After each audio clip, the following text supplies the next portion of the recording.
Welcome back. In this video, you'll learn how to turn your Shokz OpenRun Pro on or off. So turning them on is fairly simple.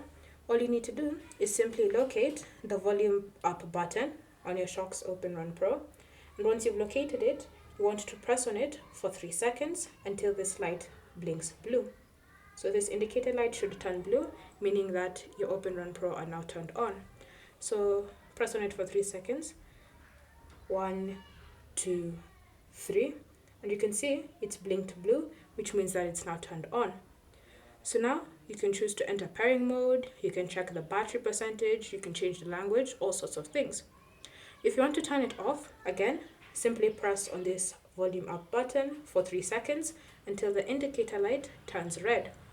So 1, 2, 3, it's blinked red, it means they're now turned off.